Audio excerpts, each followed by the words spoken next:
যাওয়ার সময় আমি শুধুমাত্র বকশিস স্বরূপ জোর করে আমি 500 টাকা নিয়েছি ওনার কাছ থেকে। প্রয়োজন হলে আমি সেই টাকাটা এখনই আপনাকে ফেরত দিচ্ছি।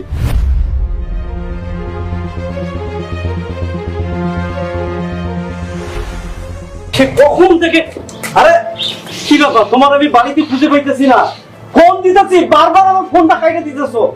আরে তোমার একটা দামি শাড়ি কিনে দিলাম 5 লাখ টাকায়, আবার তুমি কি আরেকটা শাড়ি কিনতে গেছো? কি শুরু করছে সব বলো তো?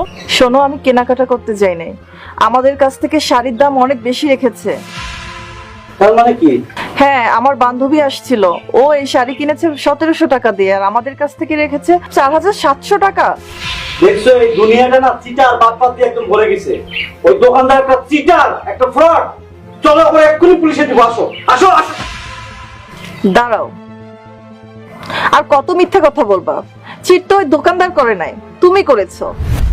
ভেবেছিলাম আমার জীবনে প্রথমবার তুমি আমাকে একটা দামি শাড়ি কিনে দিয়েছো, কিন্তু না, তুমি আর কত চিটারি করবা? বিয়ের পর থেকে শুধু আমাকে ঠকিয়ে গেলা। দাঁড়াও, আমি চিটার না।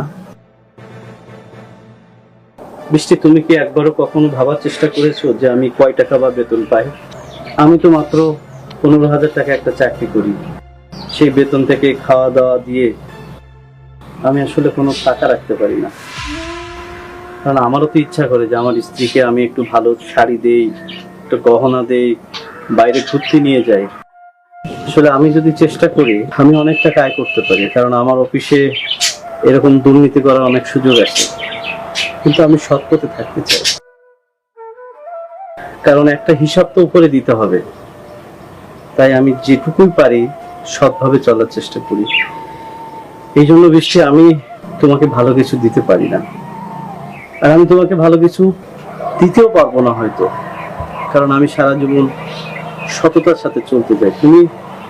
আমি চিটার না, আমি একজন সৎ মানুষ। এটা অবশ্য তোমার গর্ব করা উচিত যে তুমি একজন সৎ স্বামীর একজন স্ত্রী। শোনো, আসলে ভুলটা আমারই। আমার ভাবা উচিত ছিল তুমি কত টাকা বেতন পাও আর তার মধ্যেই চলা উচিত ছিল, কিন্তু সেটা আমি চলতে পারি না। আমার চাহিদা ছিল অনেক বেশি। এখন আমি আমার সব ভুল বুঝতে পেরেছি। আমার তো গর্ব করার কথা, আমার স্বামী সৎ পথে ইনকাম করে। তোমাকে আমি কথা দিচ্ছি, সাধ্যের মধ্যে ছাড়া আমি আর কখনো দামি কিছু দাবি করব না তোমার কাছে। আমি গর্ব করে তো বলতে পারবো আমি একজন সৎ স্বামীর স্ত্রী।